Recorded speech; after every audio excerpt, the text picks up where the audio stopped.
haven't spoken to my family in 12 years, but I never told anyone what really happened that night. People know that I don't talk to them. My friends, my husband, they know there's been a breakup, a bad breakup. They just think it was a fight. My mom told everyone that I overreacted. That's the whole story that stuck. Hannah has always been so sensitive. I let them believe it. It was easier than explaining. That's how it was, safer. But now I'm tired. I'm so tired of carrying all this alone. It's hard. 12 years have passed, and it's still hard. And here I am. I don't even know where to start. I think I should start with my family, from the way it was, until that night. My name is Hannah Miller. I am 36 years old. My mother, Laura, her mood depended on how things looked. The house had to be perfect. We were supposed to be perfect. I remember when I was a kid, about 7 or 8 years old, and we were going to church. She grabbed my hand in the driveway, so tight. She bent down, and her voice was like a hiss. "Smile, Hannah.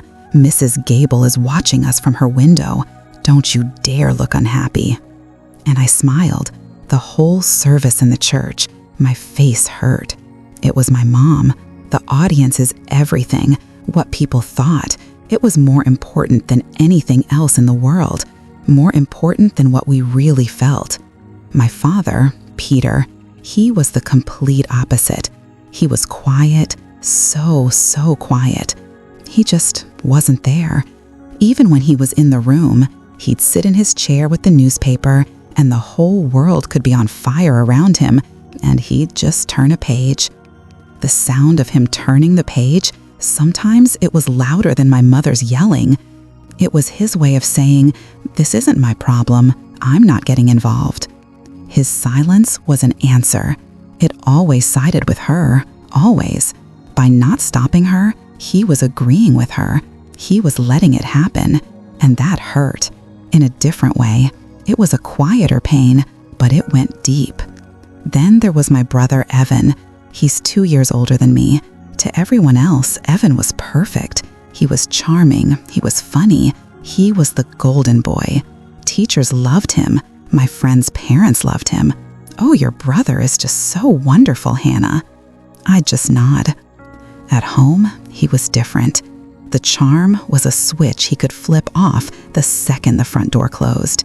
He had a temper, a bad one. It would come out of nowhere, like a flash flood. One minute, everything was fine. The next, he was screaming. A plate was broken. A door was slammed so hard the walls shook. My mother would make excuses for him. "He's just passionate. He's under a lot of stress." My father would just leave the room. So I learned to be quiet, to be small, to not take up space. I learned to watch him, to read the tension in his shoulders, the set of his jaw. I could tell what kind of mood he was in before he even said a word. It was a survival skill. The house was small. It always felt too small for all of us, for all the feelings, the anger, the tension. You couldn't get away from it. There was always an argument simmering. You could feel it in the air, like static before a lightning storm. Mealtimes were the worst. We had to have dinner together every night. My mother insisted. Families eat together. It was her stage. She'd talk about her day, complain about her friends, criticize what I was wearing, praise Evan for something minor. My father would chew his food, stare at his plate. Evan would be on a hair trigger. I'd be trying to eat as fast as I could without anyone noticing, just wanting it to be over. Sometimes it would be fine, tense, but fine. Other times, a word would be said, the wrong word, and it would all explode. It was always me. I was the responsible one. I was the one who got good grades, who never got in trouble, who did my chores without being asked. I was the one who tried to keep the peace. When my mother and Evan were screaming at each other, I'd be the one to start clearing the table, quietly, trying to create a distraction, trying to lower the temperature. "Hannah, can you help me with the dishes?" I'd say, just to get my mother out of the room. Sometimes it worked. Most of the time, it just made me a target. "Don't you walk away from me," my mother would scream. Or Evan would turn on me. "Why are you always trying to be so perfect, huh, Hannah? Mind your own business." I couldn't win. So I just got quieter, more self-contained. I built walls around myself. My Aunt Marlene, my mother's sister, she was supposed to be the peacemaker. After a big fight, she would call. "Hannah, honey," she'd say in this soft, syrupy voice. "I heard there was some trouble." She'd listen for a minute while I tried to explain, stumbling over my words. Then she'd sigh, a big, dramatic sigh. "Well, you know how your mother gets, and Evan, he's always been a hothead. It's just how they are." Then would come the real reason for her call. "Why don't you just apologize, honey, for your part in it, just to smooth things over? It's easier for everyone if you just say you're sorry." My part in it. My part was usually just existing, being there. But I did it. For years, I did it. I'd go downstairs and say, "I'm sorry." My mother would give a tight, satisfied nod. Evan would smirk. My father wouldn't look up from his TV show. And nothing would be solved. The apology was just a key to reset the timer until the next explosion. I was 24 when I left. I had a job, I was saving money, I had a plan, a secret plan. I was looking for apartments online late at night in my room with the door locked. I felt like a spy, like I was planning an escape from a prison, because that's what it was. That night, the last night, it was a Sunday. We were having a family dinner, just the four of us. It was Evan's birthday week. He had just turned 26. My mother wanted to celebrate. She made his favorite meal, pot roast. Everything felt normal, our kind of normal. Tense, quiet, everyone moving carefully. I remember I was just trying to get through it. One more dinner. Just eat, be quiet, and go back to my room. That was my mantra. But it didn't work out that way. So, the last night. It's strange, the details that stick. The scent of the roast chicken, heavy with rosemary. The precise, almost surgical way my mother, Laura, sliced it, arranging the pieces on a platter like a work of art. Perfection was the only acceptable standard. Evan's 26th birthday. I remember the candles on the cake. 26 little flames dancing in the low light of the dining room. The room was always kept dim, I think because it was easier to hide the truth in the shadows. We sat at the dinner table, the worst place in the world. It was a stage, and we each had our parts. My mother was the gracious host, her smile bright and brittle. My father, Peter, was the silent audience, head bowed over his plate. Evan was the star, of course, the golden boy, soaking in the attention that was his birthright. And I was the stagehand. My job was to be invisible, to pass the salt before it was asked for, to laugh at Evan's jokes, the ones that weren't funny. To keep my face smooth and pleasant, even when the muscles in my jaw ached from the effort. It had been a quiet dinner, so quiet. The only sounds were the clink of silverware on porcelain and my mother's light, airy questions about Evan's job. He was a junior associate at a law firm downtown. He was doing so well. Everyone was so proud. My father said nothing. He just ate, his silence a heavy blanket smothering the room. I was a ghost at that table. I had perfected the art of taking up no space, of making no sound. I ate slowly, small bites, willing myself to disappear. I had my escape plan tucked away in my mind, a warm, secret thing, my own apartment, a new life, just for me. 2 more paychecks, that's all I needed. The thought was a lifeline. "Hannah's been quiet," my mother said. Her voice was like honey laced with glass. It wasn't an observation, it was an accusation. The spotlight swung to me. I felt a familiar cold dread wash over me. "Just tired," I said, a small, safe answer. "Tired?" she laughed, a sound like tiny bells. You're 24. You don't know what tired is." Evan smirked, a quick, cruel flash of a smile. "She's always tired. It's her personality." My father's fork scraped his plate. He didn't look up. I tried to smile, to play my part. "Long week at the bookstore." "Oh, the little bookstore," my mother said, her tone dripping with pity. She turned back to Evan, a dismissive flick of her head. "Anyway, Evan, your boss said the partners are very impressed. He told me at the club." And that's when I made my mistake. It was so small, so stupid. "Actually," I said, and my own voice sounded foreign, "I got a promotion." Silence, a complete, sudden stop. My father's fork froze halfway to his mouth. My mother's smile vanished. Evan's face, which had been glowing with self-satisfaction, went blank. It was the blankness that was terrifying, the quiet before the storm. "A promotion?" Laura asked, her voice flat. I felt my throat tighten. I should have stayed quiet. I knew better. "They made me assistant manager," I mumbled, looking at my plate. It's not a big deal." "Assistant manager," repeated, testing the words. He let out a short, sharp laugh. It wasn't a happy sound. "Of a bookstore. Wow, big moves." "Evan, be nice," my mother said, but there was no force behind it. Her eyes were fixed on me. They were cold, calculating. She was angry that I had pulled focus. On his birthday. "It comes with a raise," I said, my voice barely a whisper. I don't know why I kept talking. Maybe I just wanted one person, just once, to say they were proud of me. My father cleared his throat. He set his fork down, but he said nothing. His silence was an answer. "A raise?" Laura's eyes narrowed. "How much?" I shouldn't have told her. It was a tactical error, a fatal one.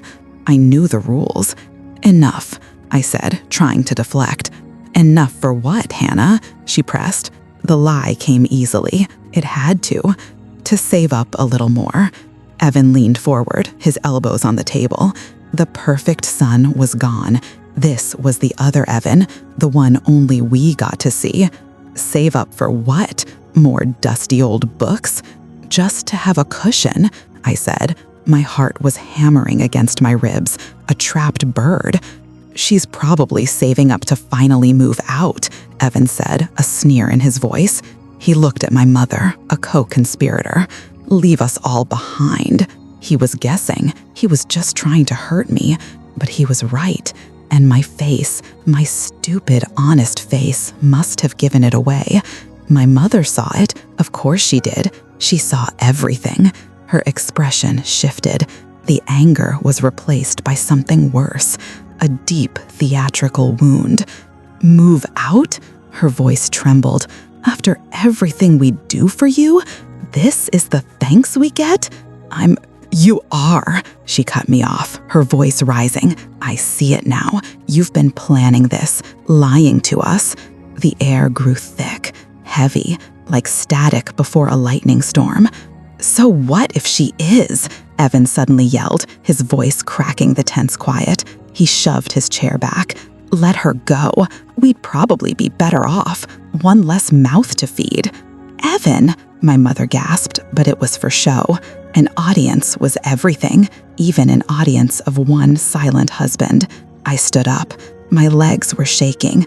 "I'm not hungry anymore." I turned to leave the room. That was my second mistake. You weren't allowed to walk away. It was the ultimate sign of disrespect. "You sit down," Laura hissed. "Where do you think you're going?" Evan's voice was low and menacing. I kept walking. I didn't look back. I could feel their eyes on my back, hot and sharp. I just needed to get to my room, to my lock, my one piece of privacy in that whole house. I almost made it. His footsteps were heavy, fast. He caught me in the hallway, just a few feet from my door. He grabbed my arm. His grip was like iron.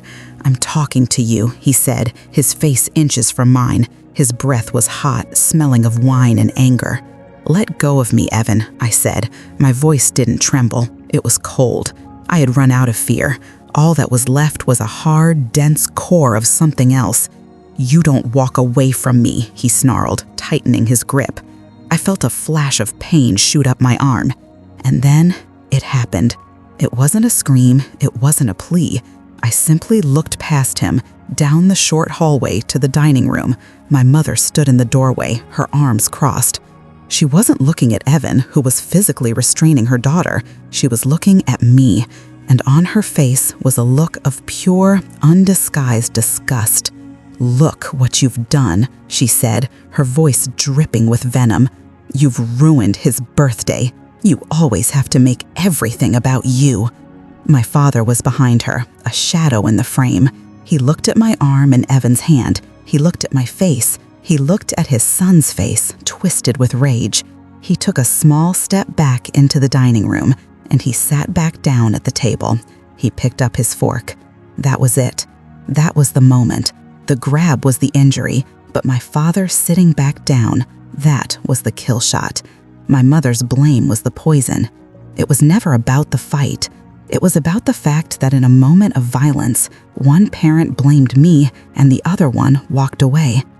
The noise in my head went quiet. Everything did. Evan must have seen the shift in my eyes. His grip loosened. He looked confused for a second. I didn't say a word. I pulled my arm free, turned, walked into my room, and shut the door. I heard the soft, solid click of the lock settling into place. It was the loudest sound I'd ever heard. I didn't cry. I sat on the edge of my bed in the dark, my arm throbbing. I could hear the murmuring in the hallway. First, my mother's angry whispers, then Evan's defensive ones, then a long silence. A few minutes later, a soft knock. "Hannah?" My mother's voice. It was syrupy again. The performance was back on. "Honey, open the door. Evan is sorry. He just has a temper, you know that." I said nothing. "Don't be so dramatic. He didn't mean it. Now come out and apologize for upsetting him." The apology. The key that reset the timer on the bomb. But the bomb had already gone off. This was just the fallout. I stayed silent. I listened to her try for a few more minutes, her voice getting colder with each unanswered plea. Finally, she left. I sat there for hours. I waited until the sound of the television downstairs went off. I waited until I heard my parents' bedroom door close. I waited until I heard Evan stumble up to his room. Then I moved. I didn't pack. My escape bag was already hidden in my closet. It had been for months. A change of clothes, my toothbrush, the small stash of cash I'd saved, my birth certificate. I took one last look around the small, safe room that had been my only refuge. I opened my window, the one that overlooked the backyard. It made a soft, scraping sound. I held my breath, but no one stirred. I dropped my bag onto the soft grass below. Then I swung my legs over the sill and lowered myself down, my feet finding the trellis I used to climb as a kid.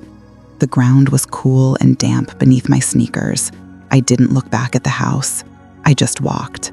I walked down the silent suburban street, past the perfect lawns and the sleeping homes, and I didn't stop.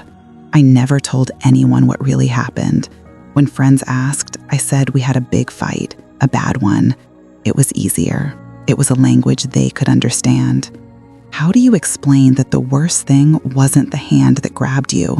How do you explain that the worst thing was the back that turned away? The air was cold. It hit my face, sharp and wet with a coming rain. I landed on the grass without a sound.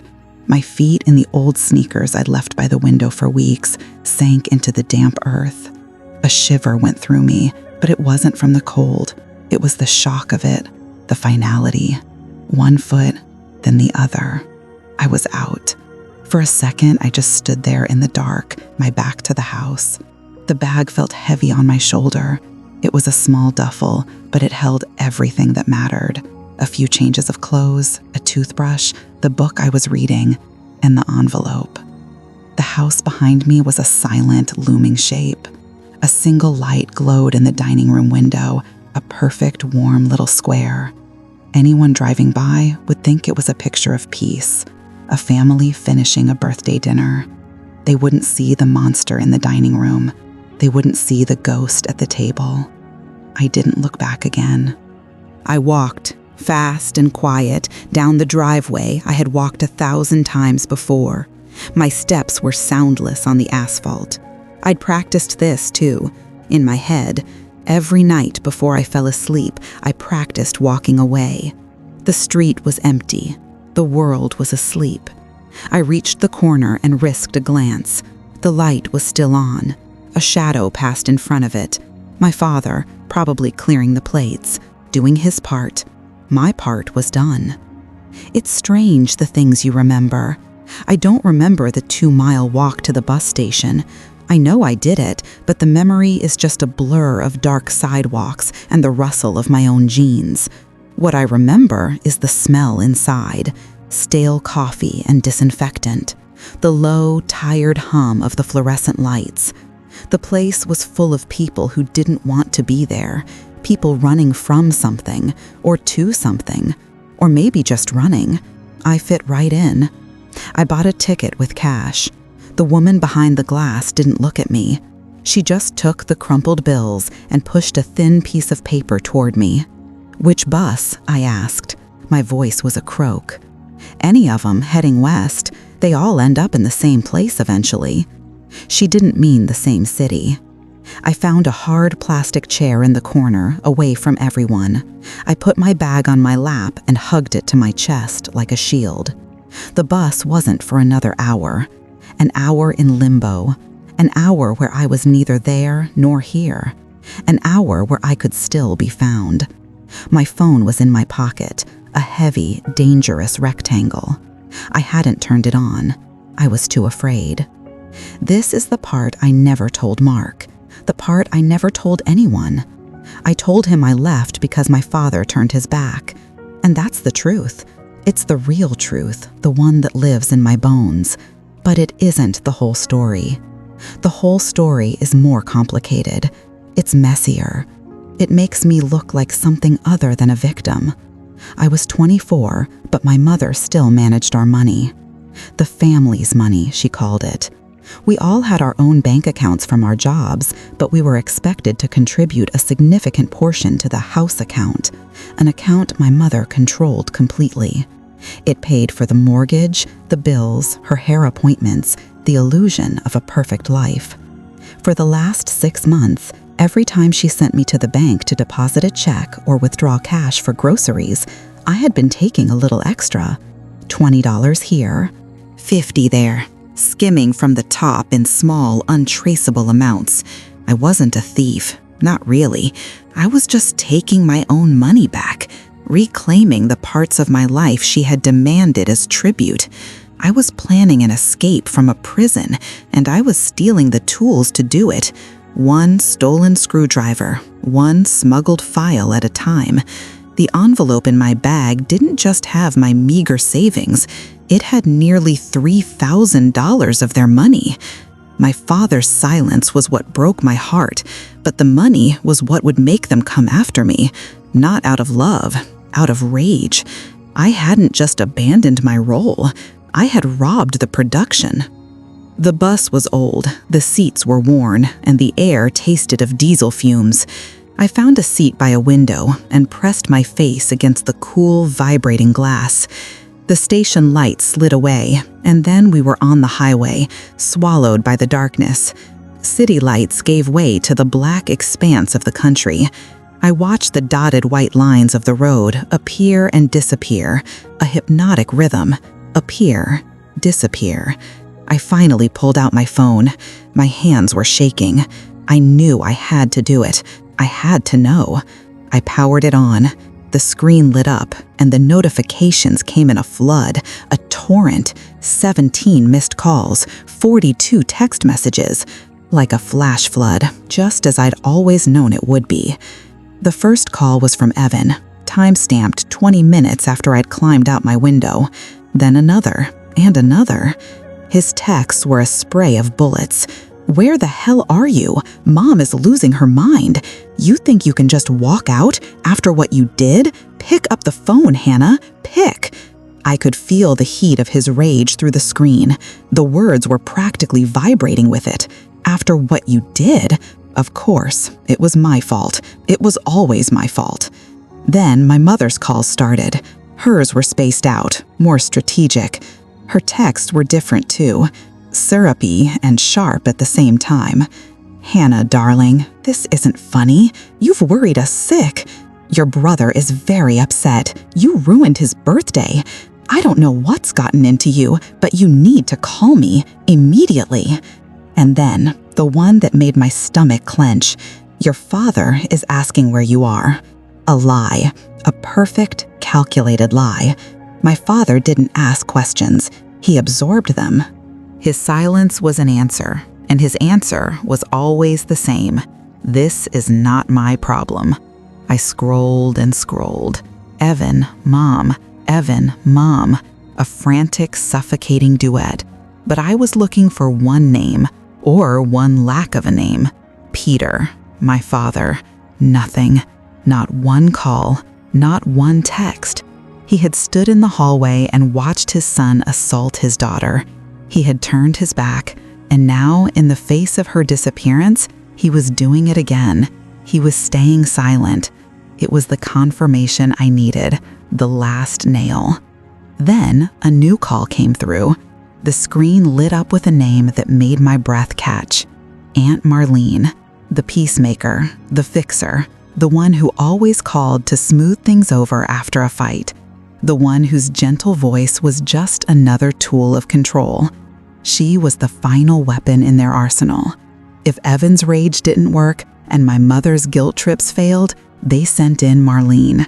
Her voice was like a warm blanket laced with poison.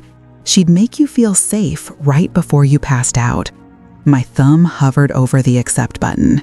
A part of me, the small, scared part that had been trained for 24 years to please, to apologize, to make it all okay, screamed at me to answer. Just answer it, the voice said. Just tell her you're okay. Tell her you're sorry. You can fix this. You can still go home. Home. The word tasted like ash in my mouth. I watched her name on the screen. The phone vibrated in my hand, a desperate buzzing thing. The bus hit a bump, and my reflection shuddered in the dark window. I saw a girl with wide, terrified eyes and a pale, set jaw. I didn't know her, but I knew I couldn't let her down. She had come too far. I declined the call. My heart was hammering. It was the first time in my life I had ever deliberately ignored her. It felt like a betrayal. It felt like freedom. I didn't wait for her to call back. I went to my contacts list. Evan, Mom, Aunt Marlene. My finger paused for a fraction of a second over my father's name. Dad. Just 3 letters. He was the only one I hadn't heard from, but his presence on that list felt the heaviest. I deleted them, one by one. The phone asked me if I was sure. I was sure. Then I powered the phone off. I used my thumbnail to pry open the small plastic slot on the side. The SIM card was tiny, a small golden chip that held my entire life, my connection to them, the leash. I held it between my thumb and forefinger for a long moment. Then I slid the window open just a crack. The roar of the highway filled the bus. The air was frigid. I let the card go. It was gone instantly, whisked away into the black, screaming wind. I closed the window. The silence that followed was heavy, complete. I leaned my head back against the seat and closed my eyes. There were no more calls to wait for, no more texts to dread. I had done it. It was over. For the first time in 12 years, I am telling this part, the part about the money, the part about the phone, the final, quiet clicks of deletion, the severing. Because leaving wasn't just climbing out a window, that was only the beginning. Leaving was 1,000 tiny murders of the person I used to be. It was the slow, painful process of killing the girl who would have answered the phone. I sat on that bus, in the dark, my bag clutched to my chest. The envelope of stolen money felt warm against my stomach. I was a ghost. I was a thief, and I was gone. The bus window was cold against my forehead, a perfect, clean cold that seemed to pull the feverish heat right out of my skin. Outside, the world was a smear of blurry lights and wet, black asphalt. Each mile marker we passed was a small victory, a stitch sewing my old life shut. My hand went to my pocket, feeling for the phone that wasn't there, a phantom limb. For a second, panic flared in my chest, hot and sharp. Then I remembered. The small plastic rectangle tumbling through the dark, landing somewhere on the shoulder of a highway I would never see again. It wasn't relief I felt, not yet. It was just quiet, a profound and terrifying silence where the angry buzz of my family used to be. The money was a heavy, dense square in the bottom of my bag, $2,963. I had counted it a dozen times in my room. Back pay, I called it, a severance package for a job I never wanted. My father was the only one who balanced the checkbook. He would know. He would know to the dollar. He would know it was me, and he wouldn't say a word. Not to the police, anyway. He would just absorb it. Another secret to be swallowed down, another crack in the foundation to be papered over. My mother's shame was more important than justice. It always was. I rode that bus for 2 days. I slept with my bag as a pillow and woke up with the imprint of the zipper on my cheek. I got off in a city I'd only seen on a map, a place called Cedar Ridge. It sounded quiet. It sounded green. The first thing I bought was a map from a gas station. The second was a burner phone. I didn't put any numbers in it. It was just for emergencies, a lifeline to no one. I found a motel off the highway, the kind with a flickering sign and doors that opened to the parking lot. I paid for a week, in cash. I didn't use my real name. I didn't have a new one yet, so I just pointed to a magazine on the counter, a picture of an actress. Sarah, I said. My voice was a croak. The man behind the plexiglass didn't care. He slid a key across the counter. The room smelled like stale smoke and bleach. The refrigerator hummed a low, constant note. I locked the deadbolt, slid the chain across, and wedged the room's only chair under the knob. I slid down to the floor, my back against the door, and for the first time since I'd climbed out my window, I cried. It wasn't loud. It was a cry like my whole life had been, silent, internal, shaking my bones without making a sound. I'm tired now. It's a different kind of tired than I felt on that bus. This is the exhaustion that comes from holding something heavy for too long. My husband, Mark, can see it. He doesn't know what it is, but he sees the weight. He walks into the living room now, where I'm sitting in the dark. He doesn't turn on the overhead light. He just switches on the small lamp by the armchair, bathing the corner in a soft yellow glow. He's holding 2 mugs. Tea, he says, his voice gentle. He puts one in my hands. It's warm, chamomile. He always knows. Thanks, I manage to say. He sits in the armchair opposite me, watching me over the rim of his own mug. He's not pushing. He never pushes. It's the kindest thing about him. He just makes space, and he waits. He thinks I'm worried about the fertility appointment next week. He thinks this quietness is about that, about the possibility of a baby. He's right, in a way. How can I build a new person inside of me when I'm still half hollow? How can I bring a child into this world when a part of my own is a black hole, a story I've never told anyone, not even him? He deserves to know who he married. For the first month in Cedar Ridge, I was a ghost. I lived on cash and fear. My days had a strange, simple rhythm. I'd walk to the public library in the morning and stay until it closed. It was the only place that felt safe. It was quiet. It was anonymous. No one expected anything from you there. I used their computers. At first, I just scrolled through the news from my hometown. I used search terms: missing person, police report, theft. Nothing. I typed my own name. Nothing. Just old honor roll announcements from high school, a small piece in the paper about my bookstore job, relics from a life that wasn't mine anymore. They hadn't reported me missing. Of course they hadn't. Laura would never allow it. A missing daughter was a tragedy, but a daughter who ran away after a fight? A daughter who stole nearly $3,000 on her way out? That wasn't a tragedy. It was an embarrassment, an ugly public stain on her perfect family portrait. An audience was everything to her, and this was not a show she wanted to produce. So she erased me. It was easier. And my father let her. He knew the money was gone. He knew I took it. He knew why. And he did what he always did. He stayed quiet. He chose her performance over his daughter. Again. The silence from the newspaper was louder than any of Evan's screams. It was the final confirmation. I was not a person to them. I was a problem that had, conveniently, solved itself. After a month, I stopped looking. I got a job. Another bookstore. A small, dusty place downtown run by an old man who smelled of pipe tobacco and paper. He asked for references. I told him my last boss had retired and moved away. I lied. It was shockingly easy. He hired me on the spot. I found a small apartment above a laundromat. The rent was cheap, and the constant thrum of the machines below was comforting, a mechanical heartbeat that drowned out the silence. I went to the courthouse. I filled out the paperwork. It cost me $200. A week later, I was Hannah Birch. Birch. I chose it from a book of trees at the library. It sounded clean, solid. It had no history. It was all mine. I practiced the signature for hours. Hannah Birch. Hannah Birch.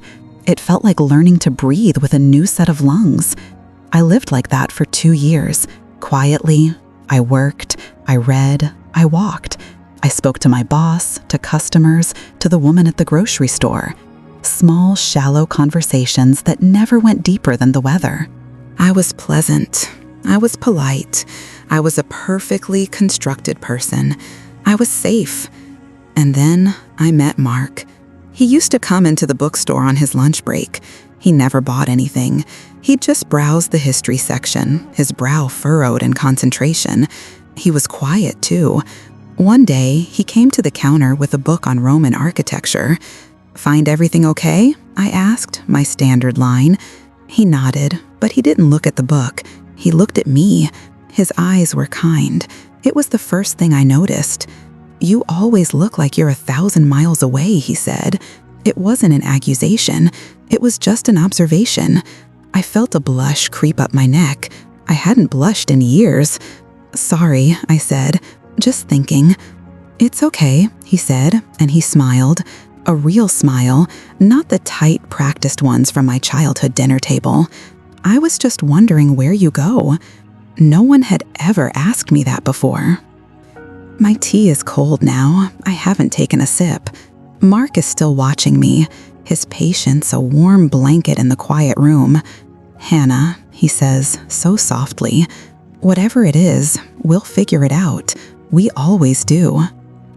I look at his face, this good, kind face, the face of the man who taught me that a home wasn't a stage, the man who showed me that love wasn't a transaction. He built a life with Hannah Birch, the quiet woman from the bookstore. But he doesn't know the girl who climbed out a window. He doesn't know the girl who stole from her own family to escape them. He doesn't know what I did to survive before I met him. He deserves the truth, the whole thing. I take a deep breath. It feels like the first one I've taken in 12 years. "My family," I begin, and my voice doesn't even shake. "I told you they passed away. That was a lie." He doesn't flinch. He just leans forward, his elbows on his knees, and gives me all of his attention. He gives me the space to finally tell him what really happened that night, even the parts I haven't said out loud yet, especially those. So I told him. The words don't come out in a rush. They don't flood the room. They come out one at a time, like stones I've been carrying in my mouth for 12 years. Heavy, awkward. I start with the money. It feels like the worst part, the most shameful part, the part he can't understand. "I took something when I left," I say. Mark just watches me. His face is open, patient. It's one of the first things I loved about him. He doesn't fill silences. He lets them be. Tonight, the silence in our small living room feels enormous, a canyon between what he knows and what I am about to tell him. From a drawer in my father's desk, my hands are cold. I wrap them around my mug of tea, but the heat doesn't seep in. It was almost $3,000. There, the number hangs in the air, ugly and specific. I wait for the shift in his eyes, the flicker of judgment, of disappointment. It doesn't come. He just nods, a small, slow movement, an invitation to continue. And so I do. I have to explain the why. The money makes no sense without the why. I have to take him back to the house. My mother, I begin, and my voice is a stranger's. Her name is Laura. I tell him how she saw the world as a stage. An audience was everything. Our family wasn't a family. It was a performance, and she was the director. I remember being 10. I had won a regional spelling bee. There was a small article in the local paper, a grainy photo of me with a trophy that was too big for my hands. My mother bought 20 copies. For a week, our house was a shrine to my success. She would leave the newspaper open on the coffee table, folded perfectly to the page. When guests came over, her voice would become syrupy. "Oh, our Hannah," she'd say, gesturing to the paper. "She's the quiet one, but she's just so bright. We're endlessly proud." I would stand there, feeling my face ache from smiling. The guests would leave, the door would click shut, her smile would vanish. "Stand up straight, Hannah," she'd hiss, her fingers digging into my shoulder. "You were slouching the entire time. What will people think?" The praise was never for me. It was for her. It was proof of her perfect family. My trophy was just a prop. I tell Mark this. I tell him about the whiplash of her moods, the public adoration and the private criticism, how her love felt like a transaction. I give you a home, you give me a reason to be admired. He listens. His own mother is a mom. She sends him socks for Christmas and calls just to say hello. The concept of a mother like mine is alien to him. I can see the confusion warring with his empathy. Then I have to tell him about my father, Peter. My dad, he was quiet. That's the only way to describe him. He wasn't loud or mean. He wasn't cruel. He just wasn't there. He was a ghost in his own home, a warm body in a chair. His silence was a physical presence. It was a wall I could never break through. I tell Mark about the dinner table, how it was the worst place in the world. It was my mother's stage, Evan's playground, and my father's tomb. He would sit at the head of the table, hidden behind his newspaper, and just eat. Evan would mock me for how I held my fork. My mother would criticize the C I got on a math test, and my father would just turn a page. The crinkle of the newsprint was the loudest sound in the house. It was the sound of his approval, the sound of his permission. His silence was an answer. It said, "This is fine, this is normal, this does not concern me." Once, when I was 16, I got the lead in the school play. I practiced for weeks, memorizing my lines until they were part of my bones. I was so proud. I came home from the final dress rehearsal, my heart buzzing, full of a hope that felt dangerous. My father was in his armchair, reading. The television was on, muted. "Dad," I said, my voice small, "the play is tomorrow night. I was hoping you and Mom would come." He didn't look up. He just nodded. "We'll see, Hannah. Your mother has her book club." He turned a page. That was it. The sound of paper sliding over paper. The end of the conversation. They didn't come. My mother said she had a headache. My father said nothing at all. I saw him the next morning at breakfast. He was reading the sports section. He never mentioned it. It was as if I had never asked, as if my moment of hope, my one time in the spotlight, had never happened. He made me feel invisible. My mother made me feel like a failure. It was a perfect system. I glance at Mark. His jaw is tight. The patience is still there, but now it's mixed with something else, something harder, anger. Not at me, for me. The thought is so new, so startling, that I have to look away. I have to tell him about Evan. This is the hardest part. Evan, who everyone loved. Evan, the golden boy, the charming son, the handsome athlete, the one who could do no wrong. My brother, Evan, had a temper, I say, the understatement of the century. Evan's anger wasn't like my mother's, a slow drip of poison. It was like a flash flood. It came from nowhere and destroyed everything in its path. At home, anyway. In public, he was perfect. He smiled. He charmed. He was the son every mother wanted. But in the quiet of our house, the mask came off. A board game he was losing would be sent flying across the room. A glass of spilled milk would result in a screaming fit that shook the walls. A question he didn't like would be met with a look so cold, so full of violence, it made my stomach clench. My parents' response was always the same. My mother would rush to his side. "Oh, Evan, honey, calm down." Her voice was a soft blanket, smothering the fire, but also hiding the damage. She'd turn to me. "Hannah, don't upset your brother. You know how he gets." My father would just get up and leave the room, or turn the TV volume up, or turn a page. I was always the one left to clean up the mess, literally. Picking up scattered Monopoly money, wiping up the spilled milk.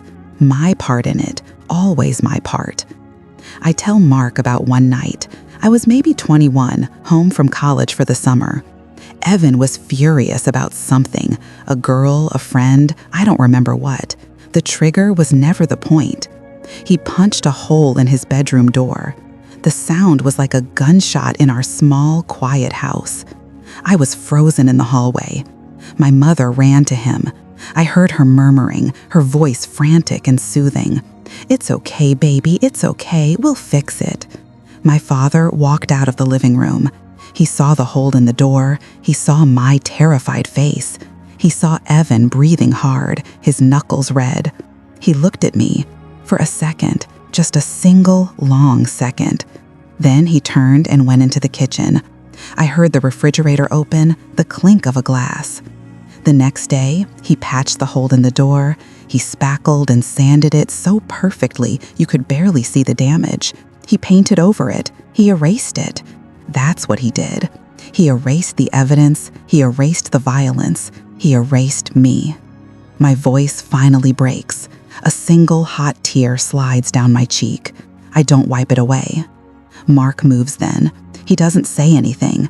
He just reaches across the space between us and takes my hand. His is so warm. He threads his fingers through my cold ones, his grip firm, solid, an anchor. "Hannah," he says, his voice thick, "you were a kid." I shake my head. I have to finish. He has to know all of it.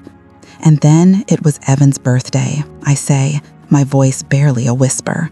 The night I left. I got a promotion at my job, a small one. I was a paralegal assistant.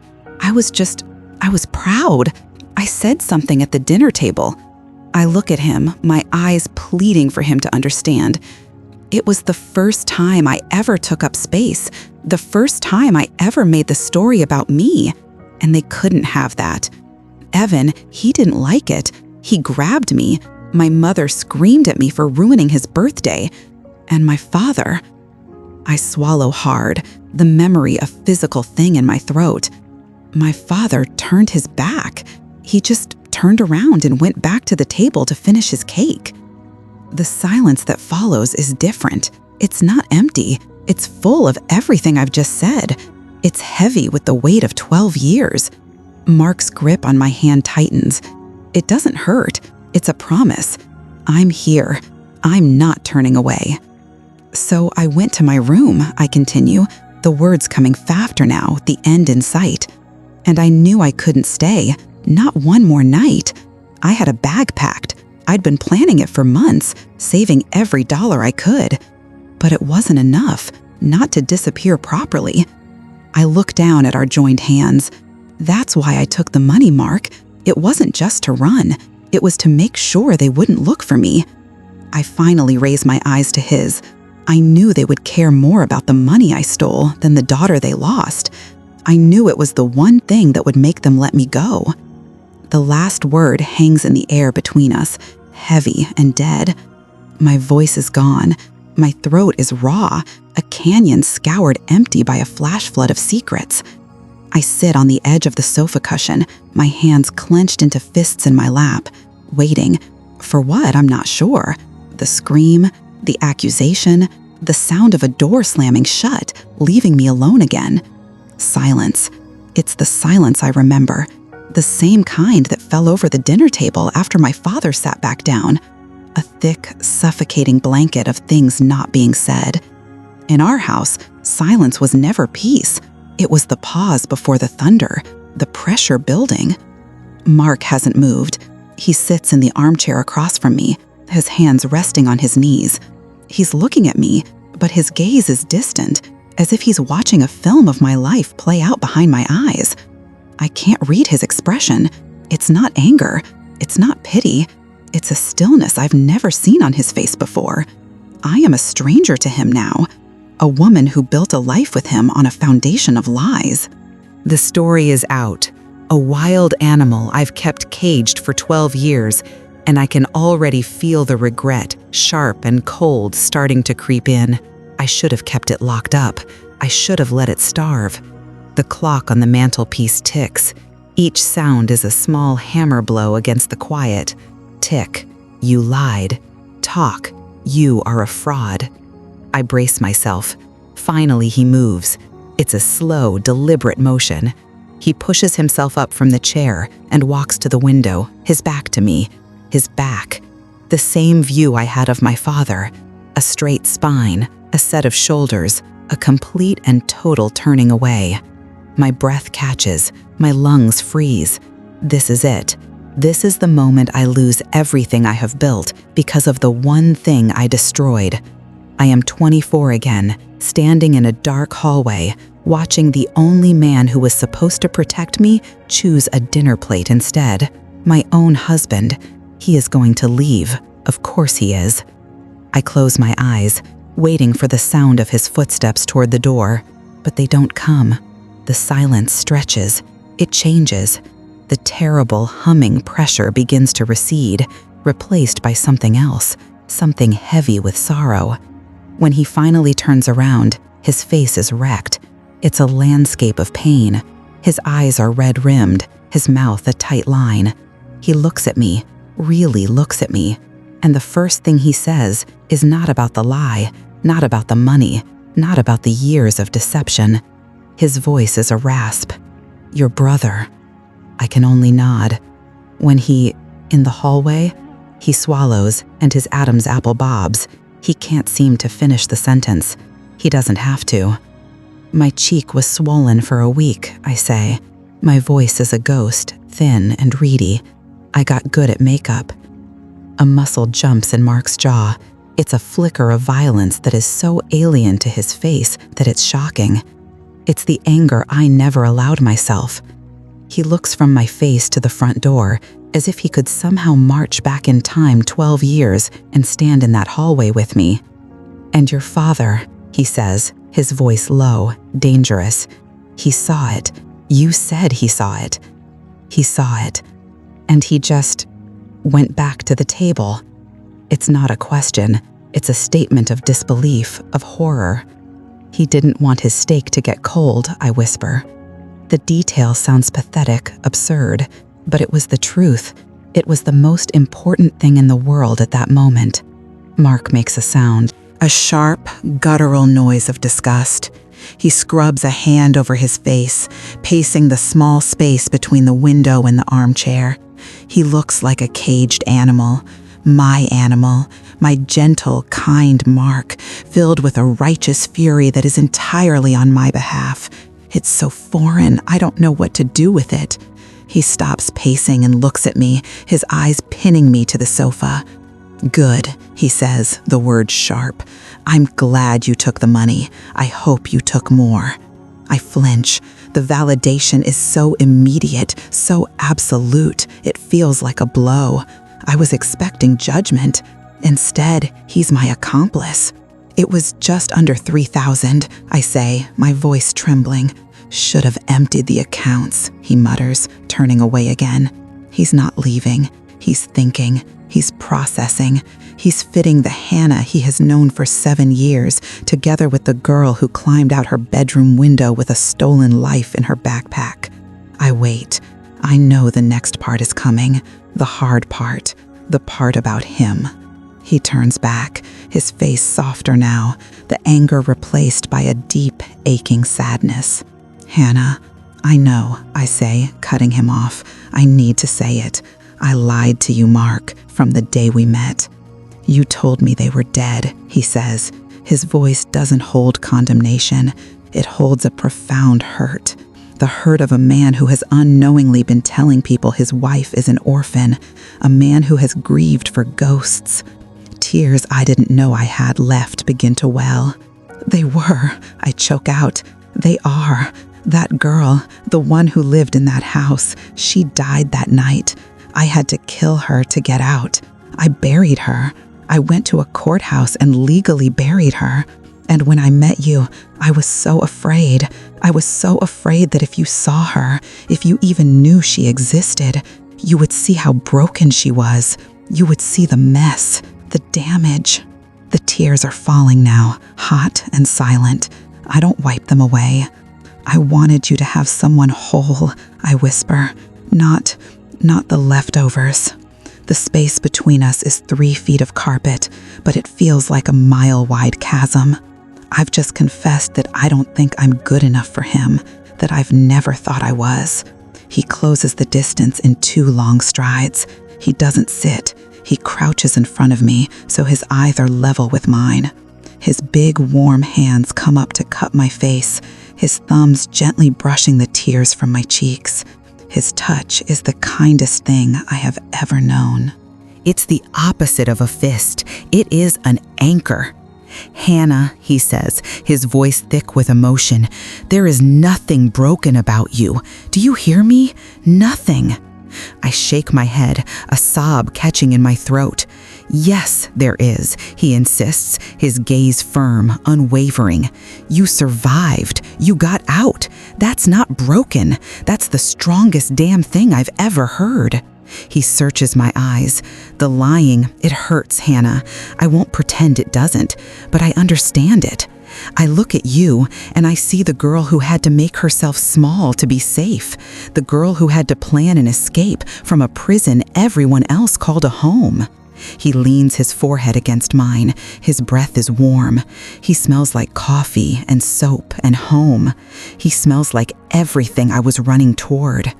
"They didn't deserve you," he says, his voice a low growl.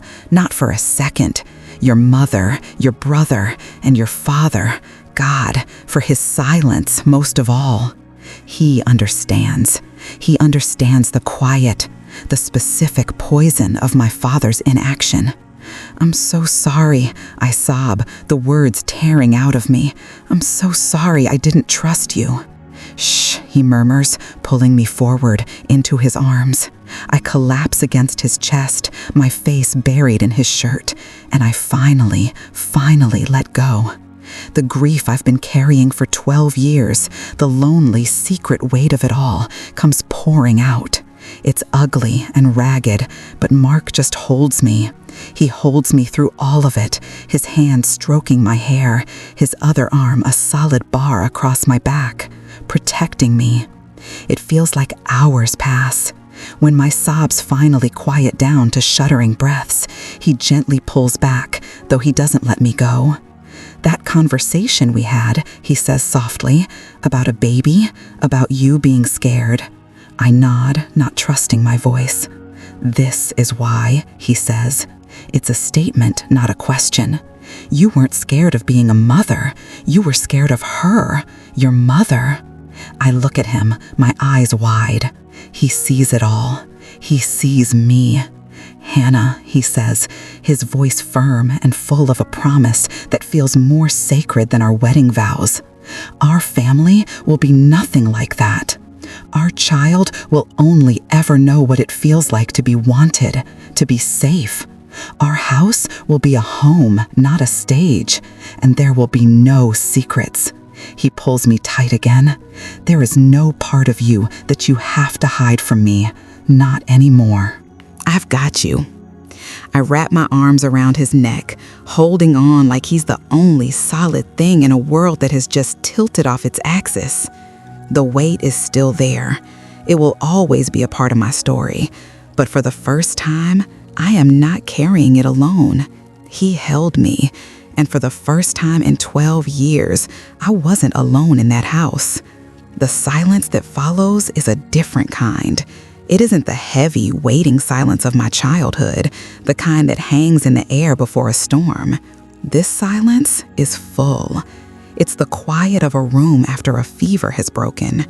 All the noise from the past 12 years has been spoken out loud, and now it just hangs there, a ghost made of words.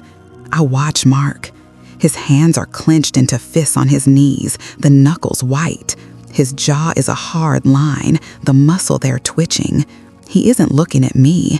He's staring at the grain of the wooden floor, at a place where the dog scratched it years ago. I've never seen this look on his face. It's not anger at me. It's something else, something ancient. He finally lets out a breath, a ragged, sharp sound. Hannah, he says. His voice is gravel. He says my name, my real name, and it sounds both strange and perfectly right. He still doesn't look at me. He just shakes his head, a small, tight motion. He just turned around. I nod, even though he can't see it. Yes. He saw what Evan did? Yes. And he walked back to the dinner table? The words are flat, a statement of fact, my fact. Yes, I whisper. The word is barely air. That's when he finally looks at me. His eyes are dark, furious. The fury I saw before is still there, but now it has a target, a quiet, empty space where a father should have been. Of all of it, he says, his voice low and dangerous.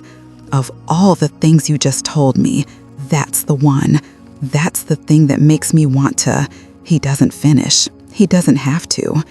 I spent 12 years thinking the hit was the worst part, or the things my mother said. But Mark knows.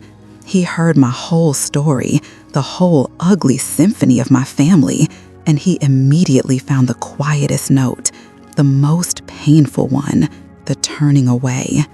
A tear I didn't know was waiting slides down my cheek. I don't wipe it away. For the first time, it doesn't feel like a weakness. Mark unclenches his fists and reaches for my hand. His fingers are warm, and they wrap around mine, holding on tight. A lifeline. We sit like that for a long time, just breathing. The clock on the mantelpiece ticks, a steady, normal sound, in a world that just tilted on its axis. The money, he says eventually. His voice is softer now. I flinch. It's the one part that still feels like a crime, my crime. I know, I say. It was... No, he squeezes my hand. Hannah, did they ever report it? Did they come after you for it? I shake my head. No, I knew they wouldn't. How? I think about my father's ledgers, his perfect columns, his balanced accounts, his utter devotion to a quiet, orderly life, even if that life was a lie. My father managed the books for the business, all the family accounts. He would have found the discrepancy within a week. So why didn't he do anything? Because doing something would have been loud, I explain. It would have meant telling my mother. It would have meant questions, an explosion. It would have meant admitting that the quiet daughter, the good one, was a thief. that she had a reason to run. It becomes clear, even as I say it. It was easier for him to just fix it, to move the numbers around, cover the loss, and never, ever mention it, to pretend it never happened. My voice is flat. That was his specialty. His silence was an answer.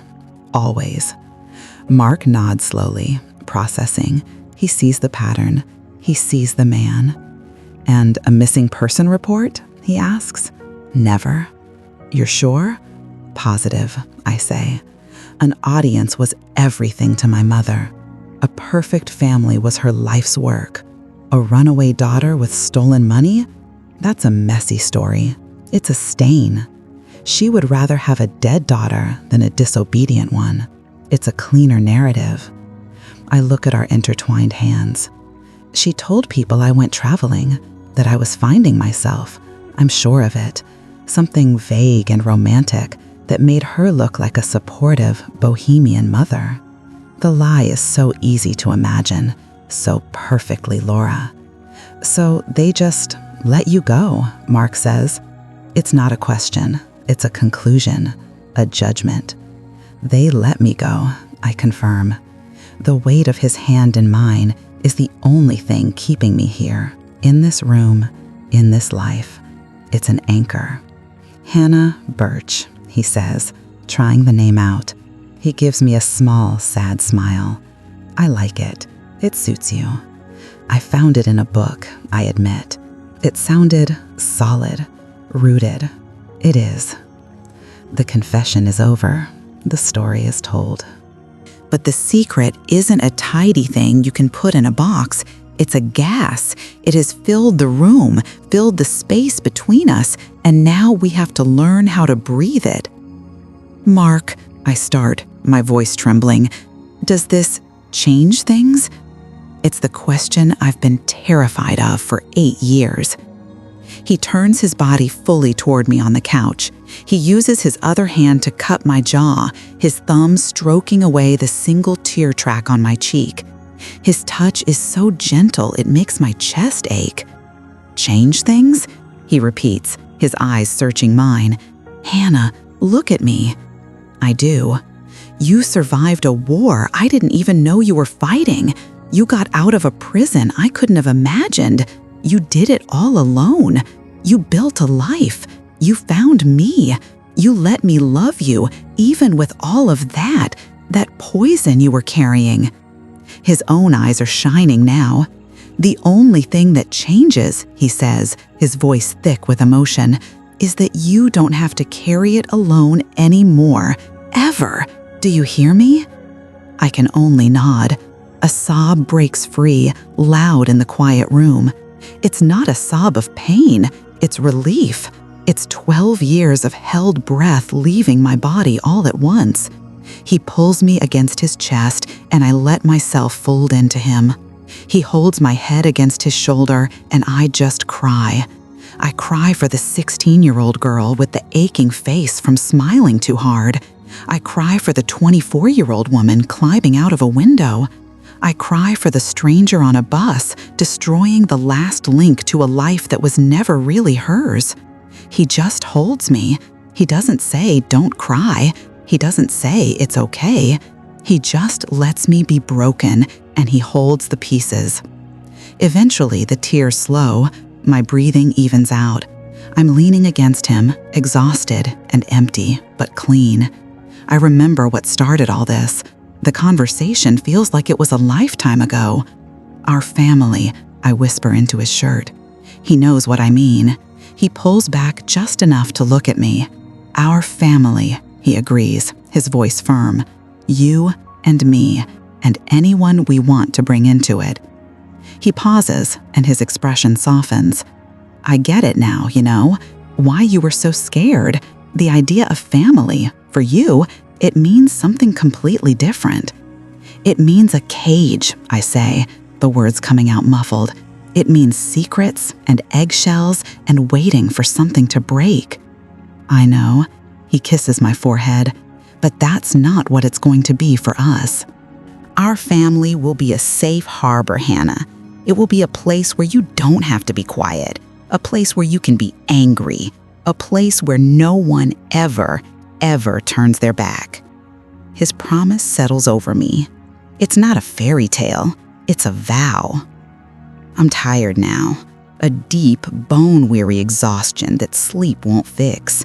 This is the tiredness of a long journey finally ending. I am no longer Hannah with the secret. I am just Hannah, Mark's wife, a woman who likes the smell of rain and the novels of Jane Austen, a woman who changed her own name, a woman who survived. The secret is gone, and in its place, there is just this, the weight of his hand in mine, the steady sound of his breathing. Air. For the first time in 12 years, I can breathe it. The words hang in the air between us. They didn't break you. Mark's arms are a cage, but not the kind I grew up with. This one is safe. It's a fortress built around me, and for the first time in 12 years, the walls of my own prison are gone. The secret is out. It's a ghost that has finally left the room. I am so tired. It's a different kind of tired than I'm used to. Not the heavy, aching exhaustion of carrying something that doesn't belong to you. This is a clean tired, the kind you feel after a long run when your lungs burn and your muscles are spent, but you know you've earned the rest. I press my face into his chest. The fabric of his shirt is soft, smelling of him, of our home. It's the smell of safety. I breathe it in, deep. My own breathing is ragged, a shuddering thing. "Hannah," he says, his voice a low rumble against my ear. "Look at me. I don't want to. I want to stay here, hidden. But I do." I pull back just enough to see his face. His eyes are dark with a fury that isn't for me. It's for them, for the girl in the hallway, for the boy at the dinner table, for the woman who had to steal her own life. "The money," he says. His voice is quiet but tight. "That's what you were so afraid to tell me, wasn't it? The $3,000. I can only nod. The shame of it feels small now, ridiculous, a pebble next to the mountain of everything else. "My God," he whispers. He shakes his head, a slow, disbelieving motion. "That's not theft, Hannah. That was severance. That was back pay for having to survive that house." His words are a balm. They smooth over a wound I didn't even know was still open. He pulls me closer again, his hand coming up to cradle the back of my head. Did they look for you? Call the police? No. The word is small, but certain. I knew they wouldn't. My mother's perfect world couldn't have a missing daughter, a runaway daughter, a thief. An audience was everything to her, and the story of a broken family was one she would never, ever tell. It was easier to erase me. It was cleaner. And my father just wanted quiet. Paying the police, answering questions, dealing with the mess, it was all too loud. It was easier for him to just let me be gone. A $3,000 price for peace. His silence was always an answer. I knew they wouldn't, I say again, this time to Mark. He nods, his jaw tight. Because it would have made them look bad. It wasn't a question. He understands. He actually understands. It's like he's lived it with me just by listening. The relief of it is so immense it makes me dizzy. We stay like that for a long time, just breathing in the quiet of our living room. The clock on the mantelpiece ticks, a steady, gentle sound. It's a sound I love. In my old house, the ticking of a clock was a countdown to the next explosion. Here, it's just time, passing, safely. Mark finally loosens his grip, his hands moving to my shoulders. "Okay," he says softly. "Okay." It's the sound of him processing, shifting gears. "So, Hannah Birch is your legal name?" "Yes, I had it changed as soon as I turned 25. I saved up for it. And they don't know where you are? No, they have no idea. He looks around our living room at the life we've built, the photos on the bookshelf, us on a hike, us at the beach, our wedding day, the stupid clay pot I made in a pottery class that he uses for his pins, all the small, perfect pieces of a life they know nothing about. His gaze softens. Good. The word is simple, final. I follow his eyes to the wedding photo. In it, I'm laughing, a real laugh, wide and unpracticed. My head is thrown back, and Mark is looking at me with a smile so full of love, it's an anchor. A memory flickers, unbidden. I was 16. My mother had booked a family portrait session. It was, of course, a nightmare. "Hannah, for God's sake, smile," she'd hissed through her own stretched, perfect grin. "You look miserable." I was miserable. Evan had shoved me against the wall that morning because I'd used the last of the milk. My shoulder ached. My father had watched, then turned a page of his newspaper. "Try to look like you love your family," my mother ordered, her voice like a hiss of static. The photographer, a nervous young man, kept adjusting his lights, trying to ignore the tension that was thick enough to choke on. I remember the feeling of my face aching from holding a smile that wasn't mine. The memory dissolves, leaving the quiet of my living room behind. I look at the photo of me and Mark again. That woman, the one with the real smile, is me. I'm still not always used to her. "What are you thinking?" Mark asks, his thumb tracing a line on my shoulder. "That I've never been happier than in that picture," I say. The truth of it feels solid, real. He smiles, a small, sad smile. "We need to get you more pictures like that." I realized something then. He said, "we." He didn't say, "You need to be happier." He said, "we." For 12 years, this secret was a solitary thing, my burden, my shame, my escape plan. I left. I stole the money. I changed my name. It was a story with only one character. Now there are two. The weight on my shoulders doesn't just feel lighter, it feels shared. He's holding it with me. "What happens now?" I whisper. It's the question that's been hiding behind all the others. Now that the story is told, does it change anything? "Nothing," he says immediately. "Nothing has to happen. This is our life. You're safe here." He pauses, his expression turning serious. "But we should talk about it. The what ifs." The what ifs. I'd spent years pushing them down. What if they find me? What if I see them on the street? What if a letter shows up one day? What if we have kids? The question slips out before I can stop it. It's the biggest what if of them all. A future I want so badly it hurts, but one that is tangled up in a past I ran from. Mark doesn't flinch. He looks at me, his gaze steady. "Then our kids will have one set of grandparents, mine. They'll have a loving family. They will never know the kind of fear you knew. I promise you that, Hannah. We will never let that happen." He says it with such certainty, such absolute protective power. He's building the fortress higher, stronger, not just for me anymore, for a future that's ours. I nod, a tear I didn't know was there sliding down my cheek. He wipes it away with his thumb. "Your aunt," he says suddenly, "Marlene.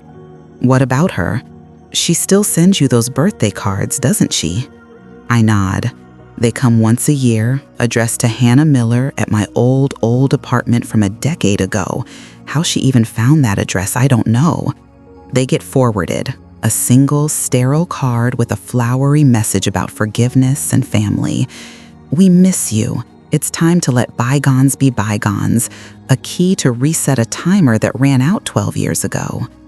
"We're going to send the next one back," Mark says, his voice is calm. "Return to sender, no such person." It's such a small thing, a returned piece of mail, but it feels monumental.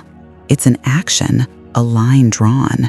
Not just me hiding and running, but us standing our ground. "Okay," I say. My voice doesn't shake. "Okay." He pulls me back against him, And this time I sink into it completely. The clean exhaustion is settling deep into my bones. The story is told. The secret is gone. And in its place, there is this, the quiet room, his hand in mine, the space to finally breathe. The silence that follows my confession is a different kind of quiet. It's not the heavy, waiting quiet of my childhood home, thick with things unsaid. It's not the empty quiet of my first years in Cedar Ridge, the sound of a life scrubbed clean. This quiet is soft. It's the sound of the world settling back into place, but in a new shape. I'm still curled on the sofa, and Mark's arm is a solid weight around me. He hasn't moved. He just holds me, his thumb stroking slow circles on my shoulder. The television is a black mirror across the room. The story is finished. It's out. It's hanging in the air between us, a ghost I finally allowed to step into the light. I am so tired, a bone-deep exhaustion that feels like it's been waiting 12 years to claim me.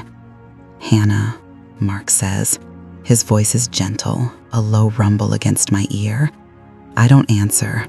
I just lean into him, breathing in the scent of his shirt, clean laundry, and him, safety. "You said you stole the money," he says. It's not an accusation. It's a clarification, a small piece of the story he's carefully picking up and examining.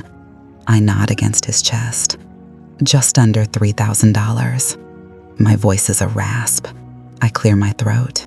"It was in a lockbox in my parents' closet, emergency cash, for appearances, I think, so my father could say he had it. I remember the feel of the cold metal in my hands that night, the small click of the key I'd found years ago.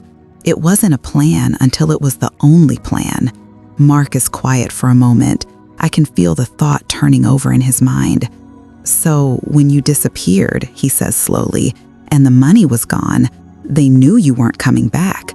They knew you left on purpose." "Yes." "And they never called the police?" "No," I say. An audience was everything to my mother. A missing daughter, a stolen nest egg, that wasn't part of the perfect picture. It was easier to let me vanish. It was cleaner. It was easier to pretend I never existed. Mark pulls me a little closer. "Their loss, hon. Their loss." His words are simple. They are a balm. I close my eyes. For the first time, I feel like I might actually be able to sleep without the weight of it all pressing down on my chest. So, here I am, the day after. Waking up feels different. The light filtering through the blind seems brighter.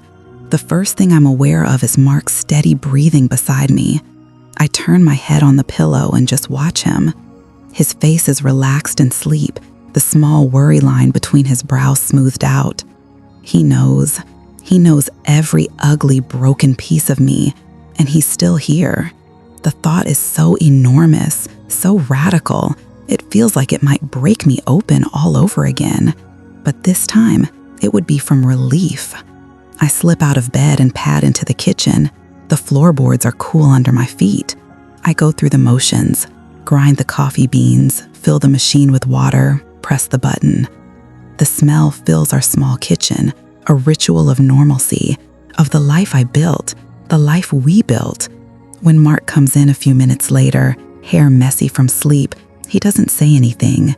He just wraps his arms around me from behind, resting his chin on my shoulder as we wait for the coffee to finish brewing. His embrace feels different today. Not more loving, but more complete. There are no more walls, no more locked rooms inside of me. "Morning," he murmurs into my hair. "Morning," I whisper back. And it is. It's a new morning. The week passes in a haze of this new reality. It's strange. Nothing has changed, but everything is different. When Mark asks about my day, the question feels lighter. When I laugh at something on TV, the sound feels more my own. The secret was a poison, a low dose I'd been administering to myself every day for 12 years. Now that it's gone, I'm realizing just how sick it made me. My birthday is 2 weeks away. I've never liked my birthday. For 12 years, it's been a day of quiet dread, marked only by the inevitable arrival of Aunt Marlene's card, a pastel-colored ghost at my door, a reminder. This year, Mark and I have a plan: return to sender. It sounds so simple, so small, but the thought of it sends a tremor of fear and exhilaration through me. It's not hiding, it's not running, it's an answer. The card arrives on a Tuesday, 4 days before my birthday. I see it as soon as I open the mailbox. The creamy, expensive-looking envelope, the familiar looping cursive of my aunt's handwriting. Hannah Birch, 142 Willow Creek Lane, Cedar Ridge, Orr. My breath catches in my throat. My hand hovers over it, the metal of the mailbox cold against my knuckles. It's just paper. It can't hurt me. But my heart is hammering against my ribs, a frantic bird trapped in a cage. This is the muscle memory of fear. I take it, along with a few bills and a circular, and walk back inside. My hand is trembling. I place the mail on the kitchen counter.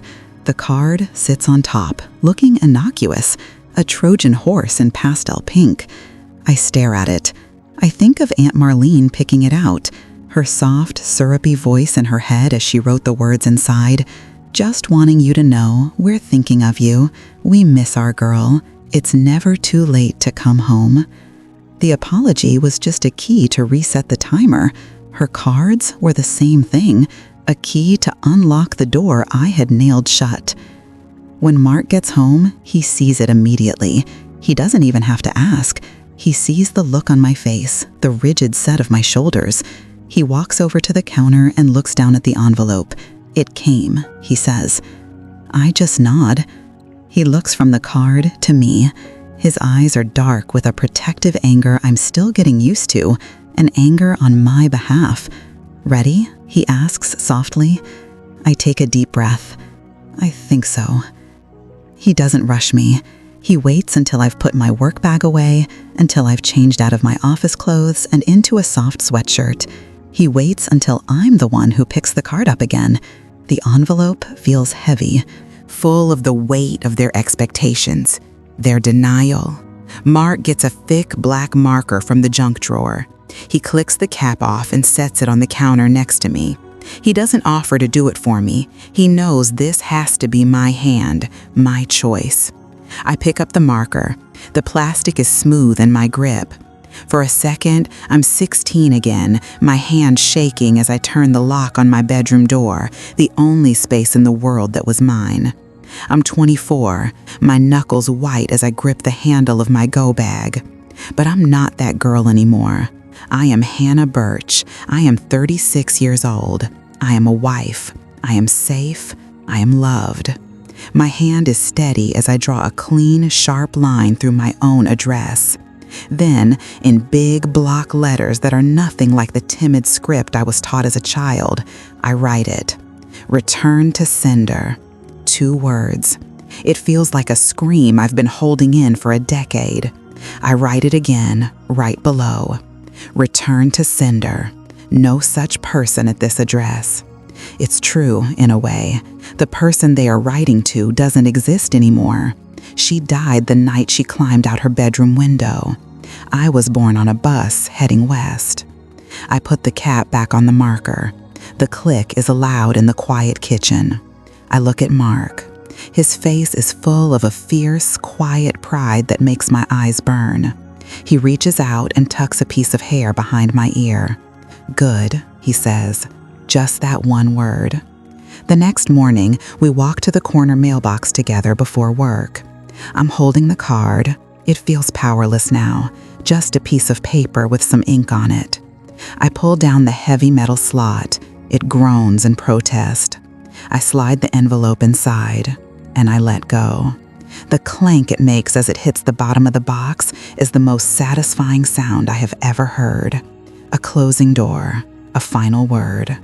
We walk back to the house holding hands, the early morning air crisp and cool.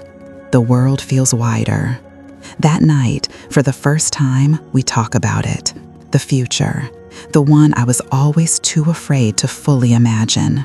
I want to be a mom, I say, the words feeling foreign and fragile on my tongue. We're in bed, the lights are off, and the darkness makes it easier to be brave. I really do, Mark. But he waits. He knows there's a but. My mother, she was a black hole, I whisper. She just consumed everything. All the air, all the light. She taught me that love was a weapon, that children were props. How do I build a family when that's my blueprint? What if it's in me? What if I break them the way she broke me?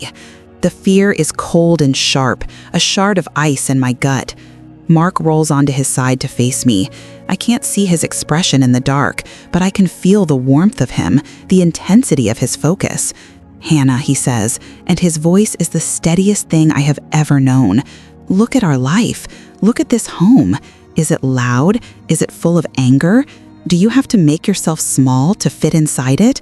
No, I say quietly. Do I have to earn your kindness every day? Do you keep a scorecard? No, of course not. Then you already have your answer, he says. You're not her. You're the furthest thing from her. You're the woman who learned how to survive in a place with no love, and then you walked out and taught yourself how to build it from scratch. You didn't have a blueprint, Han.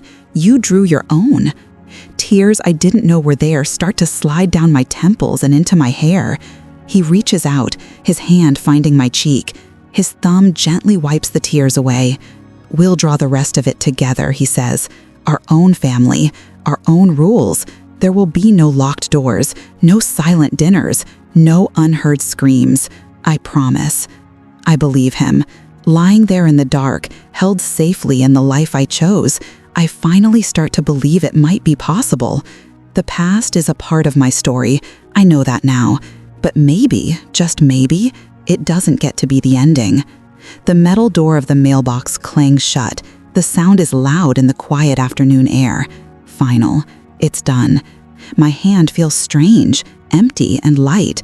For 12 years, that envelope was a weight in my house for a few days each October, a paper ghost. Now the ghost is gone, sent back to where it came from. I watch Mark's hand find mine, his fingers wrapping around my own. He doesn't say anything. He just holds on, a warm, solid anchor. We walk back to the car. The silence between us isn't heavy. It's watchful, waiting. I slide into the passenger seat, the leather cool against my skin. I stare out the anemic autumn landscape, gray sky, brown grass.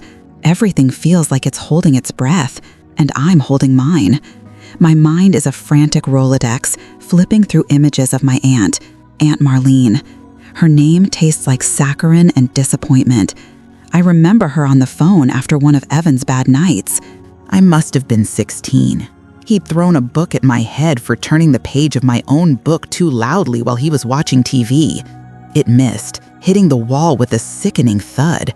My mother had shrieked at me for provoking him. My father had simply gotten up and turned the television volume higher. Later, the phone rang. It was always Marlene.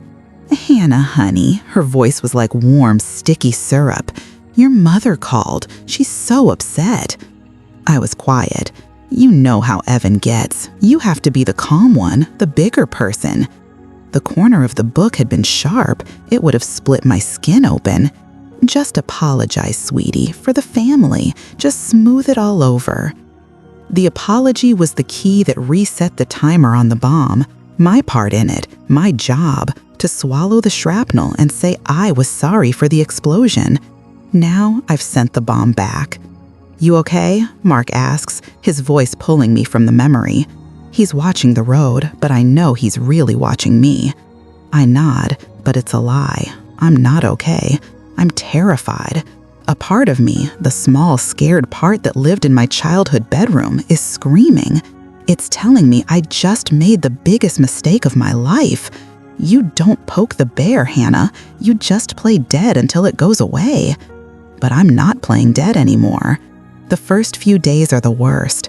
Every time my phone buzzes, my stomach plummets. I check the screen with a sense of dread so thick it feels like I could choke on it. It's always a notification from the news or a text from a friend at the library. Never an unknown number. Not yet. The sound of the mail truck on our street becomes a herald of anxiety. I hear the rumble of its engine, the familiar squeak of its brakes, and my heart starts to pound against my ribs, a frantic, trapped bird. I wait for the telltale clink of the slot on our front door. Mark starts getting the mail before I can. He'll walk in, set the stack of catalogs and bills on the counter, and give me a small, reassuring look. Nothing. A week passes, then 2. The air in our house starts to feel thin. I find myself holding my breath without realizing it. I'm tired all the time, a deep, bone-weary exhaustion from being on high alert. I've lived with a low hum of anxiety for 12 years, but this is different. This is a roar, like static before a lightning storm. One night, I'm washing dishes, and Mark comes up behind me, wrapping his arms around my waist. He rests his chin on my shoulder. "It's quiet," I whisper. "Yeah," he says into my hair. "It is. It's too quiet." This silence isn't peace. It feels like a strategy, my mother's favorite kind. She used silence to punish, to control, to make you frantic, to fill it with apologies and promises. She could make a home feel like a tomb just by not speaking. I'm waiting for her to do something, for Marlene to call her, for the performance to begin, for the frantic phone calls, the passive-aggressive emails sent from a new account, for them to find me. The theft of the money was my shield. I knew they'd see it as a crime, not a cry for help. It was a betrayal they could understand. She stole from us. It was a clean, simple narrative for them.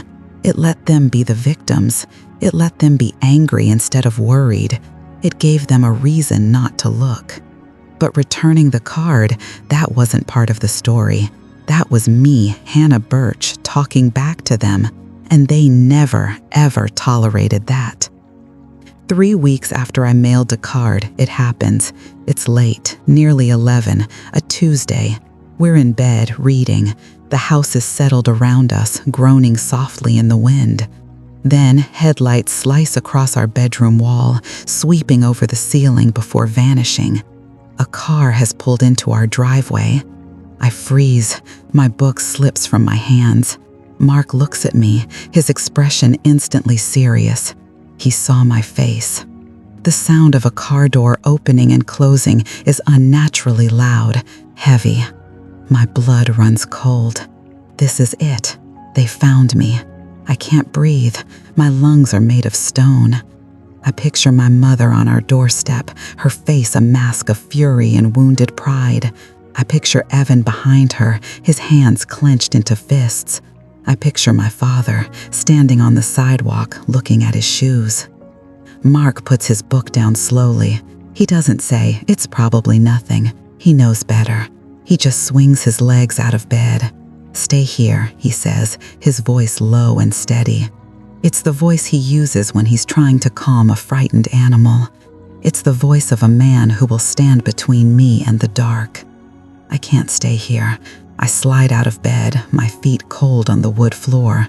I follow him to the top of the stairs, my body trembling. I am 16 again, hiding in the hallway. I am 24, climbing out a window. Mark walks to the front door. He doesn't turn on the porch light. He peers through the peephole, his body tense. The silence stretches. It's a wire, pulled taut and humming with tension. My entire life, my carefully constructed peace, feels balanced on this single moment. He's still for a long time. Then his shoulders relax. He lets out a breath I didn't realize I was also holding. He turns to look up at me, a strange, almost amused expression on his face. "It's the Hendersons," he mouths. "The Hendersons, our neighbors from 2 houses down, an elderly couple." There's a soft knock on the door. Mark opens it a crack. "So sorry to bother you folks so late," Mr. Henderson's reedy voice drifts up the stairs. "I was wondering if I might trouble you for a jump in the morning, Mark." "Of course, Jim, no trouble at all," Mark says. I sink down onto the top step, my legs giving out. I press my forehead against the cool wood of the banister. My heart is a wild, painful drum against my ribs. It was nothing. it was just a neighbor with a dead battery. It was nothing. After Mark closes the door, he comes and sits on the step below me. He doesn't try to touch me right away. He just sits, a quiet presence in the dim hallway light. I thought I start, but my voice breaks. "I know," he says softly. "I know what you thought." I start to cry, not loud, racking sobs, but the quiet, exhausted tears of someone who has been holding a defensive posture for weeks, for years, for a lifetime. The tension drains out of me in a rush, leaving me feeling hollowed out and shaky. Mark finally puts an arm around me, pulling me against his side. I lean my head on his shoulder, and we just sit there in the quiet house. The silence feels different now. It's not the silence of waiting anymore. It's just silence, an absence. Maybe they got the card. Maybe Marlene looked at the return to sender, at the unfamiliar postmark from a town she's never heard of, and threw it in the trash. Maybe she decided it was easier to let the ghost stay a ghost. Maybe my mother was furious for a day, enjoying the drama of it, before moving on to some new perceived slight. Maybe their silence isn't a weapon anymore. Maybe it's a gift.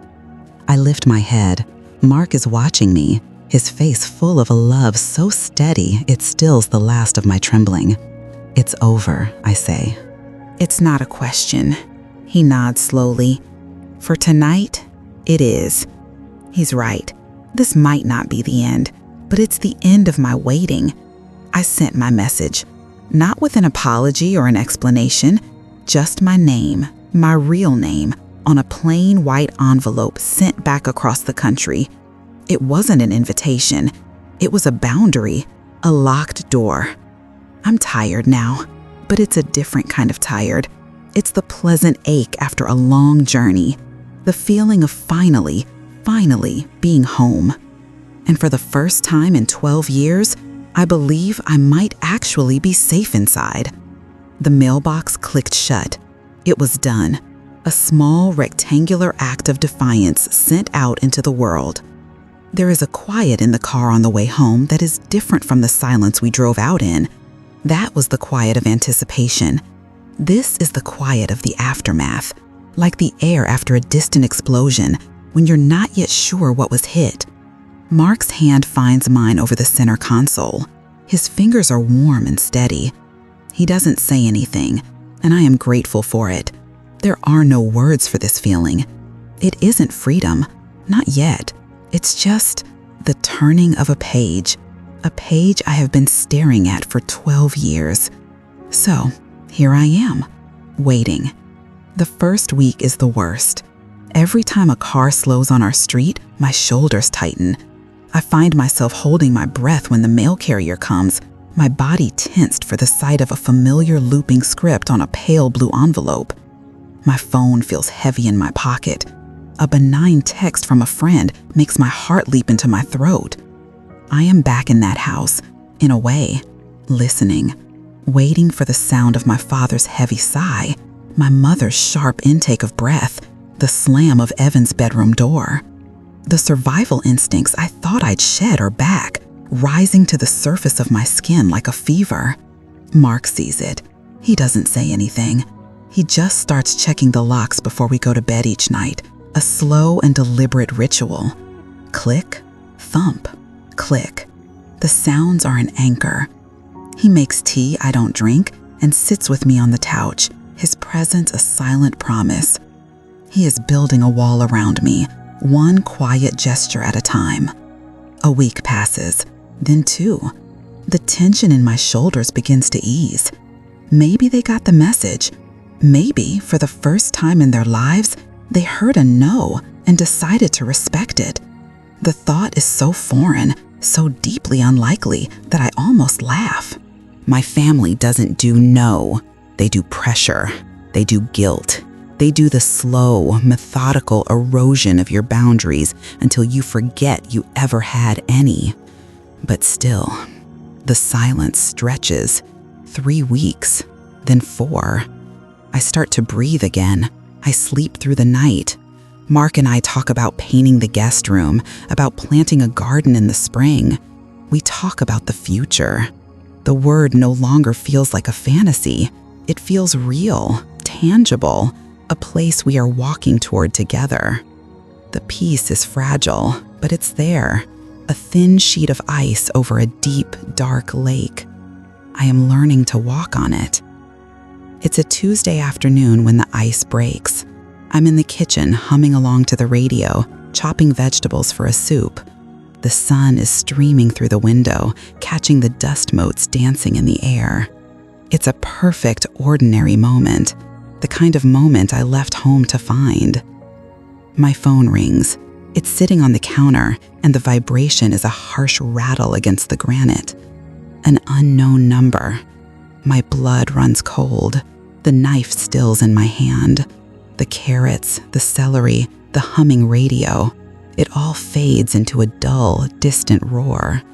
There is only the buzzing phone and the frantic, rapid pulse in my neck. It could be anyone, a spam call, a wrong number. But I know. It's the same way I knew Evan was about to lose his temper. It's the same way I knew my mother's syrupy praise was a trap. It's a knowledge that lives deep in my bones, a survival lesson I can never unlearn. Mark is still at work. I'm alone. My hand is shaking as I reach for the phone. I press the screen. I bring it to my ear. I don't say anything. Silence. And then, a voice. "Hannah, honey, is that you?" Syrup and poison, the voice of my Aunt Marlene. The sound of it, softer than I remember, but just as cloying, is a physical blow. It knocks the air from my lungs. I lean against the counter, my knuckles white. "Hannah, thank God, we were all so worried." Her voice is thick with manufactured concern. "Your mother is beside herself. We sent your birthday card, but it must have gotten lost in the mail. The post these days, you know." The lie is so blatant, so perfectly in character, that it's almost breathtaking. She will not acknowledge the returned card. She will not acknowledge the message. They will pretend it never happened. They will erase my boundary like it was a smudge on a window. "Your mother just wants to know you're okay, sweetie. That's all. It's been so long." My mother. The words are a weapon. I can see her now, standing behind Marlene, nodding in satisfaction. An audience was everything. I was 15. Evan had been given a new stereo for his birthday, a monstrous thing with speakers that shook the floorboards. He played it constantly, the bass a relentless thudding against my bedroom wall. One afternoon, I asked him to turn it down, just a little. He'd looked at me, his face slack with surprise, and then his eyes had narrowed. He didn't say a word. He walked into my room, picked up the small painted music box my grandmother had given me, the only thing I had of hers, and smashed it on the floor. I screamed. My mother came running. She saw the shattered wood and twisted metal on my rug. She saw Evan standing there, his chest heaving. She saw my face, wet with tears. She looked at me. "What did you do to upset him?" Later, after my father had swept up the pieces and Evan had gone back to his music, Aunt Marlene arrived. She always seemed to arrive after the storm. She took me into the hallway, her arm a heavy weight on my shoulders. Her voice was like a hiss of steam. "Hannah, you know how he is. It's just easier for everyone if you go and apologize. Smooth it over. It's your part. You're the quiet one." The apology was for my mother's benefit. It was to restore the illusion of peace. It was never about me. It was never about the broken music box. It was about my part in it, my role. And now, here is that voice again, reaching across 12 years to pull me back onto the stage. "Family is family, Hannah," Marlene says, her voice dropping into that familiar conspiratorial tone. "You can't just throw it away over a little misunderstanding." A little misunderstanding. The back of my father's head as he turned away, Evan's fingers digging into my arm, my mother's face twisted in rage because I had ruined a party. My throat is tight. My mouth is dry. For a second, the 15-year-old girl inside me wants to whisper, "I'm sorry." The muscle memory is that strong. But she is not the one holding the phone. I am 36 years old. I have a husband who checks the locks for me. I have a home where no one screams. I have a life I built from the ashes of the one they burned down. I say nothing. I don't breathe. I don't sob. I don't scream. I give her nothing. No anger, no fear, no words she can twist and use against me. My silence is an answer, a wall she cannot climb. "Hannah?" Her voice has an edge now. The syrup is gone. "Hannah, this is childish. Your mother is sick with worry. Don't you care at all?" I pull the phone away from my ear. My thumb hovers over the red icon on the screen. It feels like stepping off a cliff. I press it. The line goes dead. The call is over. I stand there in my sun-drenched kitchen, the phone in my hand, and I begin to tremble. Not from fear, from the sheer terrifying force of my own action. The quiet that follows is different from all the others. It isn't peace. It isn't waiting. It's the silence after a warning shot has been fired. They know where I am now. They have my number, and they are not going to let go. This wasn't an attempt at reconciliation. It was a summons, and I just refused it.